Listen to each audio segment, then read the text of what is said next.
kita bicara sejarah atau asal mula penggunaan lambang palang merah, sebenarnya lambang palang merah itu sudah digunakan oleh ICRC atau International Committee of the Red Cross atau Komite Internasional Palang Merah semenjak organisasi itu didirikan pada tahun 1863 oleh Henry Dunant dan kawan-kawan.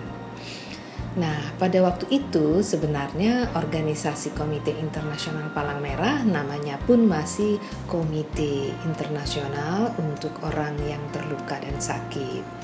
Tetapi karena kemudian dia memakai lambang palang merah, maka lebih dikenal dengan Komite Internasional Palang Merah. Dan kemudian 1 tahun setelah ICRC berdiri, kemudian negara-negara diinisiasi atau diprakasai oleh negara Swiss yang tentunya juga atas dorongan dari Henry Dunant dan kawan-kawan, itu membuat perjanjian internasional yang namanya Konvensi Jenewa untuk perbaikan orang yang terluka dan sakit. Disebut Konvensi Jenewa tahun 1864. Nah, di dalam perjanjian itu disebutkan bahwa tentara yang terluka dan sakit harus dikumpulkan dan dirawat karena dia sudah tidak berperang lagi. Oleh karena itu, tenaga medis khususnya personil medis dari angkatan perang yang sedang berperang itu harus diberi kesempatan untuk membantu tentara yang terluka dan sakit. Nah, supaya si personil medis dari angkatan perang ini bisa terlindungi, artinya bisa aman menjalankan tugasnya, maka ditetapkan dalam konvensi itu bahwa para personil medis angkatan perang itu boleh menggunakan dan berhak menggunakan lambang palang merah. Nah, ternyata kita lihat lambang yang dipilih sama dengan lambang yang digunakan oleh ICRC atau International Committee of the Red Cross. Oleh karena itu kita lihatlah selanjutnya jadi sama penggunaannya.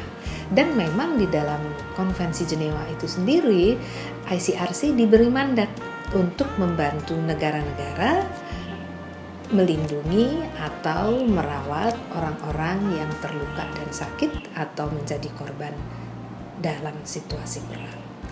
Nah, kemudian setelah itu hampir semua negara sampai sekarang ini mengesahkan Konvensi Jenewa tentang perlindungan tentara yang terluka dan sakit. Tapi sekarang Konvensi Jenewanya sudah berkembang semenjak tahun 49 atau 1949, namanya sekarang adalah Konvensi Jenewa tahun 1949 tentang perlindungan korban perang. Jadi kita lihat di 4 konvensi Jenewa ini masing-masing memfokuskan perlindungan kepada korban perang. Jadi ada korban perang yang tentara terluka dalam pertempuran di darat, terus korban perang dari kapal perang yang karam, kemudian juga tawanan perang sebagai korban perang, dan yang keempat, Konvensi Jenewa keempat berbicara tentang perlindungan korban yang datang dari penduduk sipil dan orang-orang sipil akibat peperangan dan akibat pendudukan pasukan asing. Nah, di dalam 4 Konvensi Jenewa 1949 itu tetap ditegaskan bahwa personil kesehatan dari angkatan perang setiap negara berhak menggunakan lambang palang merah.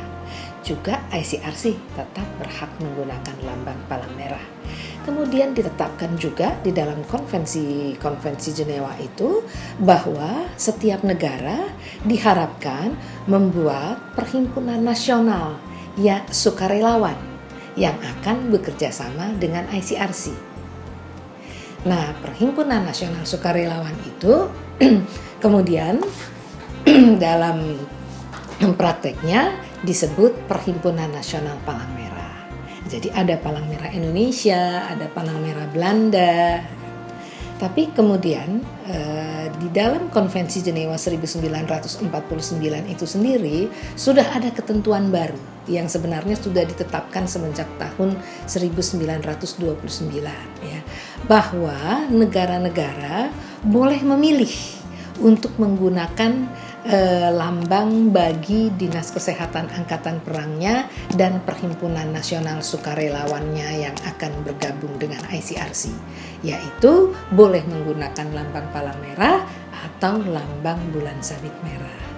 Dan lambang bulan sabit merah ini kemudian dimasukkan di dalam Konvensi Jenewa itu adalah berkat usulan dari negara Turki.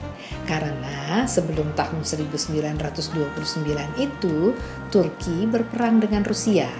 Nah, kemudian Turki meminta kepada konferensi internasional, kepada negara-negara di konferensi internasional agar negaranya boleh menggunakan lambang bulan sabit merah sebagai pengganti lambang palang merah.